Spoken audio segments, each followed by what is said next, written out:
നമുക്ക് കത്ത് വന്നിരിക്കുന്നത് ഇന്ന് കോഴിക്കോട് നിന്നാണ്. സുനന്ദയാണ് കത്ത് അയച്ചിരിക്കുന്നത്. സുനന്ദ മകൾക്ക് വേണ്ടിയിട്ടാണ് കത്ത് അയക്കുന്നത്. വിവാഹം കഴിഞ്ഞിട്ട് 2 വർഷമായി. ഇപ്പോൾ ഡിവോഴ്സ് കേസ് നടന്നുകൊണ്ടിരിക്കുകയാണ്. പൊരുത്തവും മറ്റും നന്നായി നോക്കി തന്നെ നടത്തിയതാണ്. പക്ഷെ വിവാഹത്തിൻ്റെ ആദ്യ ദിവസം തന്നെ പ്രശ്നങ്ങൾ തുടങ്ങി. ഒട്ടും മുന്നോട്ട് പോകാൻ പറ്റില്ല എന്ന് മനസ്സിലാക്കിയതിനാൽ കേസ് കൊടുത്തു. ഇനി വേഗം ഡിവോഴ്സ് കിട്ടുമോ, ഇനിയൊരു വിവാഹം, നല്ലൊരു ബന്ധം അങ്ങനെയൊക്കെ ഉണ്ടാകുമോ എന്നാണ് സുനന്ദ ചോദിച്ചിരിക്കുന്നത്. മോഡേൺ യുഗത്തിൽ ഒരു വ്യക്തിയെക്കുറിച്ച് അറിയണമെങ്കിൽ ഇന്ന് വളരെ എളുപ്പമാണ്. പഴയ കാലത്തെ പോലുള്ള ബുദ്ധിമുട്ടുകളൊന്നുമില്ല. ഐഡൻറ്റിറ്റി കാർഡുണ്ട്, ഗ്രാമമുണ്ട്, പഞ്ചായത്തുണ്ട്, വില്ലേജുണ്ട്, നാട്ടുപ്രമാണിമാരുണ്ട്, പഞ്ചായത്ത് പ്രസിഡന്റ്, മെമ്പർമാരോട് ചോദിച്ചാൽ അറിയാം.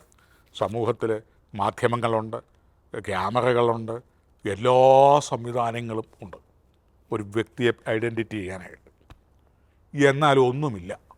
കാരണം ഒരു കല്യാണ ആലോചന വന്നു കഴിഞ്ഞാൽ ആ ഒരു പെണ്ണായാലും ആണായാലും അവരെപ്പറ്റി ചുറ്റിപ്പറ്റി ഒരു അന്വേഷണം, പെണ്ണിനെ ചുറ്റിപ്പറ്റി അല്ല ചെക്കനെ ചുറ്റിപ്പറ്റി ഒരു അന്വേഷണം.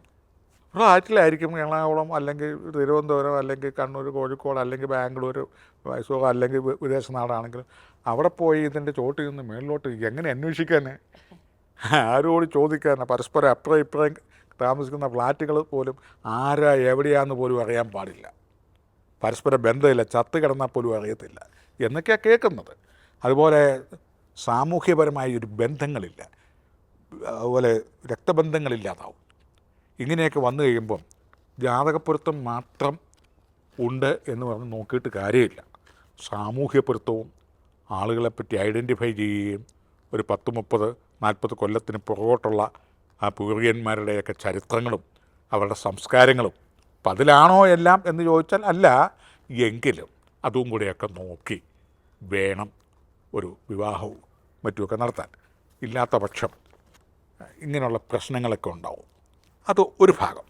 ആ ഒരു ഭാഗം അങ്ങനെ നിൽക്കട്ടെ. രണ്ടാമതൊരു ഭാഗം അവനവൻ്റെ ജാതകവൃത്തി പ്രകാരം പരിശോധിച്ച് കഴിഞ്ഞെന്നാൽ ആർക്കും നോക്കാവുന്ന കാര്യങ്ങളാണ്. ഇപ്പോൾ കമ്പ്യൂട്ടറിലൊക്കെ ഇട്ടാൽ ഈ ഗ്രഹനിലയൊക്കെ പീസി ആയിട്ട് കിട്ടും. പക്ഷേ അത് ഗ്രഹനിലകൾ മാത്രമേ കിട്ടുകയുള്ളൂ. അതിൻ്റെ വ്യാഖ്യാസങ്ങൾ ഞാൻ പരിശോധിച്ചിട്ടുള്ളതാണ്. നമുക്ക് അന്തവും ബന്ധവും ഇല്ല, വീക്കിലിലൊക്കെ എഴുതുന്ന പോലെ ആണ്. അതുകൊണ്ട് സംതൃപ്തമാവുന്നില്ല. അതിനെപ്പറ്റി കൂടുതൽ പഴയ ഗ്രന്ഥങ്ങളും പ്രമാണങ്ങളും ഉദ്ധരിച്ചും കൊണ്ട് ദൈവം എന്തു പറഞ്ഞു, അത് പ്രകാരമുള്ള എന്താണ് പ്രതിവിധി, എന്താണ് അങ്ങനെ വരാൻ കാരണം, പൂർവികന്മാരാണോ, ഈ ജന്മത്തിലെ കുഴപ്പമാണോ, ദശാകാലമാണോ, അല്ലെങ്കിൽ താമസ സ്ഥലദോഷമാണോ, അല്ലെങ്കിൽ ക്ഷുദ്രാഭിചാര ശത്രുദോഷമാണോ, അല്ലെ മുടിഞ്ഞ പ്രാക്കേറ്റിട്ടുള്ള ജന്മമാണോ, അതല്ലെങ്കിൽ മോക്ഷം കിട്ടുന്നതാണോ, അല്ലെങ്കിൽ നാട് നന്നാക്കേണ്ട ആളാണോ, അല്ലെങ്കിൽ മനുഷ്യനെ നന്നാക്കി എടുക്കേണ്ട ആളുകളാണോ, ഇങ്ങനെയുള്ള കാര്യങ്ങളൊക്കെ അതിനകത്തുണ്ട്. അതും പ്രകാരമാണ് സംഭവിക്കുന്നത്. ഇങ്ങനെ നോക്കിയപ്പോൾ വിവാഹ ദാമ്പത്യ സമ്മോഹന കലാകാരകനായ ശുക്രൻ്റെ കൂടെ കറുത്തവാവ് ചന്ദ്രൻ നിൽക്കുകയാണ്. അതായത് കറുത്തവാവിൻ്റെ അന്നത്തെ നക്ഷത്രവും കാര്യങ്ങളും ശുക്രൻ്റെ കൂടെ, വിവാഹകാരകൻ്റെ കൂടെ നിൽക്കുകയാണ്. പണി കിട്ടി. കാരണം നല്ല ഒരു ജീവിതം കിട്ടേണ്ടതാണ്. ചിലപ്പം ദീർഘായുസ്സുണ്ട്, സൗന്ദര്യം കാണും, ആരോഗ്യം കാണും, വാചാലിയായിരിക്കും, വിദ്യാഭ്യാസമുണ്ട്, നല്ല ജോലിയുണ്ട്, അത്യാവശ്യം ജീവിക്കാനുള്ള സമ്പാദ്യമുണ്ട്, മാതാപിതാക്കളൊക്കെ ഓക്കെ, കൾച്ചർ എല്ലാം. ഈ വിവരങ്ങളൊന്നും ചിലപ്പം അമേരിക്കയിലോ അല്ലെ അതുപോലെയൊക്കെയുള്ള വികസിത രാജ്യങ്ങളിലൊക്കെ ആയിരിക്കും, അല്ല ഒരു കൊല്ലത്തെ വല്ലതൊക്കെ പരിചയങ്ങളോ ജോലി സ്ഥലത്തോ ഒക്കെ ആയിരിക്കും. പെട്ടെന്ന് കല്യാണം നടത്തു, സമ്പത്ത് ഒക്കെ നോക്കി തുല്യമാണ്. ഏക്കമൊക്കെ ഉണ്ട്, 5-8 ഫ്ലാറ്റുകൾ എറണാകുളത്തുണ്ട്, 3-4 സ്റ്റുഡിയോകളുണ്ട്, അല്ലെങ്കിൽ ഓഡിറ്റോറിയങ്ങളുണ്ട്, അല്ലെങ്കിൽ 50 ഏക്കറുണ്ട്. ഇനിയിപ്പം വേറെയൊന്നും നോക്കാനൊന്നുമില്ല. ഇത്രയും മുഖത്ത് വന്ന മഹാലക്ഷ്മി എന്തിനാണ് മാറ്റിക്കളയുന്നത്? നടത്തി ഏതെങ്കിലും ഒരു കമ്പ്യൂട്ടറിൽ നോക്കി പൊരുത്തമൊക്കെ നോക്കി 5 പൊരുത്തമുണ്ട്. ഈ ചന്ദ്രൻ, കർത്തവാവ് ചന്ദ്രൻ ശുക്രൻ്റെ കൂടെ നിൽക്കുന്നത് നോക്കിയാൽ മദ്യപാനിയോ മയക്കുമരുന്നോ സംശയരോഗിയോ ഭാര്യയെ കുറ്റപ്പെടുത്തി തരം താഴ്ത്തപ്പെടുന്നവനോ ധനത്തിന് അത്യാർത്തിയുള്ളവനോ അല്ലെങ്കിൽ മറ്റ് സ്ത്രീകളുടെ ഉച്ഛിഷ്ടമോ അല്ലെങ്കിൽ ഇണജീവിതം താല്പര്യമില്ലാത്ത അങ്ങനെ ആണുങ്ങളുണ്ട്. ഇണജീവിതത്തോട് താല്പര്യമില്ല. അതല്ലെങ്കിൽ വീട്ടുകാരുടെ ആരുടെയെങ്കിലും സമ്മർദ്ദത്തിന് സ്വത്തിന് വേണ്ടി കല്യാണം കഴിച്ചു. അതല്ലെങ്കിൽ പെങ്ങളോ ആരെങ്കിലും കല്യാണം കഴിക്കാൻ നിൻ്റെ ഈ കല്യാണം നടന്നില്ലേ ഞങ്ങൾ ആത്മഹത്യ ചെയ്യുമെന്നൊക്കെ പറഞ്ഞ് അങ്ങ് നടത്തി. ഒരു മുഹൂർത്തമൊക്കെ നോക്കി. മുഹൂർത്തം എഴുതിയ ആളിനെയും തെറ്റ് പറഞ്ഞിട്ട് കാര്യമില്ല. ബോക്കയും തെറ്റ് കല്യാണം പറഞ്ഞിട്ട് കാര്യമില്ല. ഇങ്ങനെയൊക്കെ ചില അബദ്ധങ്ങളുണ്ട്. ഇതാണ് കർത്തവാവ് ചന്ദ്രൻ്റെ ഇവിടെ ശുക്രനും വിവാഹകാര്യങ്ങളോട് സമ്മേളിച്ച് കഴിയുമ്പോൾ ഈ ആളിന് താല്പര്യമില്ല. നല്ല പനി പിടിച്ച് കിടക്കുന്ന ആളിന് പാൽപ്പായസം വെച്ച് കൊടുത്താൽ രുചി ഉണ്ടാകുമോ? കഴിക്കണമെന്ന് ആഗ്രഹമുണ്ടോ? ഇല്ല. അതുപോലെയാണ് ഈ വിവാഹമൊക്കെ കഴിച്ചു കൊടുത്തു, ഉള്ള മുതൽ എഴുതി കൊടുത്തു, പോയി. ഇതാണ് സംഭവം. നമ്മുടെ ജാതക നിലയിൽ ഈ ഡാർക്കായിട്ട് ചന്ദ്രൻ ശുക്രൻ്റെ കൂടെ നിൽക്കുകയും ഗുളികൻ്റെ ദൃഷ്ടിയും കൂടെ വന്നു കഴിഞ്ഞപ്പോൾ, അതല്ലെങ്കിൽ ഒരു 8-10 കൊല്ലം മറ്റൊരു തരുണീ യുവതിയുമായി ബന്ധപ്പെട്ട് അവരുടെ നിർബന്ധപ്രകാരം ഇനി നീ പോയി ഒരു കല്യാണമൊക്കെ നാട്ടിൽ നിന്ന് കഴിക്കുക, നമുക്ക് കൊച്ചുമൊക്കെ ഉണ്ടല്ലോ, ഇവിടെ ജീവിക്കാം, അല്ലെങ്കിൽ അങ്ങ് പോകാം എന്നൊക്കെ പറഞ്ഞ് കല്യാണം നടത്തുന്നവരുമുണ്ട്. പല കേസുകളും ഞങ്ങൾക്ക് അങ്ങനെ വരുന്നുണ്ട്. അങ്ങനെ കല്യാണമൊക്കെ നടത്തി പ്രഗ്നൻ്റായി ഒരു കുട്ടിയൊക്കെ ആയി കഴിയുമ്പോഴാണ് പതുക്കെ ഈ ചീഞ്ഞളിഞ്ഞ വിഷയങ്ങളൊക്കെ വെളിയിലോട്ട് വരുന്നത്. എന്നാ ചെയ്യാൻ? അപ്പം ശുക്രൻ്റെ കൂടെ കർത്തവാവ് ചന്ദ്രൻ നിൽക്കുന്നോ ഗുളികൻ നിൽക്കുന്നതെന്ന് പറഞ്ഞിട്ട് കാര്യമുണ്ടോ?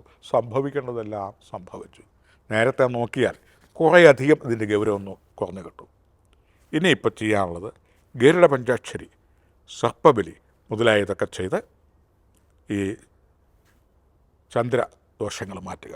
അതുപോലെ അമാവാസിക്കുള്ള പിതൃക്കൾക്ക് ശാന്തി കർമ്മങ്ങൾ ചെയ്യുക. പിതൃക്കൾക്ക് ചെയ്യുക എന്ന് പറഞ്ഞാൽ ഇതിന് ഉത്തരവാദികളായ പിതൃക്കളുണ്ട് കഴിഞ്ഞ തലമുറയിൽ. അവരാരോ ഏതെങ്കിലും നിരപരാധിയെ കുരിശെ കയറ്റിയിട്ടുണ്ട്.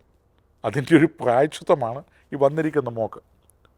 അപ്പോൾ അതിനൊക്കെയുള്ള ആ പിതൃക്കൾ ചെയ്ത് കുറ്റകൃത്യങ്ങൾക്ക് ഭരദേവതയ്ക്ക് വേണ്ട പരിഹാരങ്ങളുമൊക്കെ ചെയ്ത് അത്യാവശ്യം ചില പൂജയും കാര്യങ്ങളും ദാനധർമ്മങ്ങളും ഒക്കെ ചെയ്ത് ദീനൻ്റെ കണ്ണുനീർ മാറ്റി, ഒരു വിശക്കുന്നവൻ ആഹാരവും മരുന്ന് മേടിക്കാൻ നിവൃത്തിയില്ലാത്തവർക്ക് ക്യാൻസർ പേഷ്യൻറ്റും മറ്റുമൊക്കെ കീമോയ്ക്കൊക്കെ ഉള്ള ഒരു 10 കീമോയ്ക്കുള്ള തുകയും അല്ലെ വസ്ത്രവും അല്ലെങ്കിൽ ആഹാരവും അതല്ലേ മനസ്സുകൊണ്ട് വാക്കുകൊണ്ട് പ്രവൃത്തികൾ നല്ല കർമ്മങ്ങൾ ചെയ്യുക.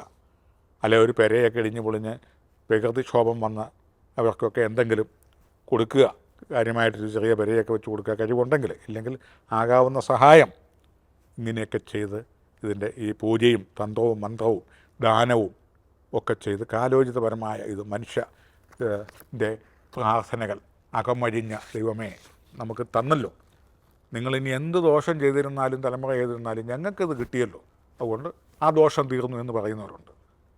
അങ്ങനെ ഒക്കെ ചെയ്ത് മുന്നോട്ട് പോവുക. അടുത്തൊരു വിവാഹബന്ധം നടക്കും. ഇതിന് വക്കീൽ വിചാരിച്ചാൽ ഡിവോഴ്സിന് സാധിക്കും. ഒരു ഡോക്ടറെ കൊണ്ട് ചെക്കപ്പൊക്കെ നടത്തി, അല്ലെങ്കിൽ പെട്ടെന്ന് തന്നെ വിവരങ്ങൾ പറഞ്ഞു കഴിഞ്ഞാൽ മ്യൂച്വൽ ഡിവോഴ്സ് നടന്നു കഴിഞ്ഞാൽ അടുത്ത വിവാഹബന്ധം ഈ ദോഷങ്ങൾ മാറ്റിയാൽ നല്ല ഒരു ബന്ധങ്ങൾ നടക്കാനും സാധ്യതയുണ്ട്. പിന്നെ തിളച്ച വെള്ളത്തിൽ ചാടിയ പൂച്ച ഐസ് വാട്ടർ കണ്ടാലും അറയ്ക്കുമെന്ന് പറഞ്ഞ പോലെ എല്ലാവരെയും ഇതുപോലെ പ്രതീക്ഷിക്കേണ്ട. അത് ചില നിരപരാധികളായ സാധുക്കളും ചിലപ്പം വിവാഹ കമ്പോളത്തിലുണ്ട്. അവൻ്റെ തലയിലേക്ക് ഇതെല്ലാം കൂടി അവസാനം ക്രാസ് ചെയ്യാനുള്ള ഇടയാക്കരുത്. ഈ ദോഷപരിഹാരങ്ങളൊക്കെ ചെയ്ത് മുന്നോട്ട് പോവുക. നന്ദി ശർമ്മജി.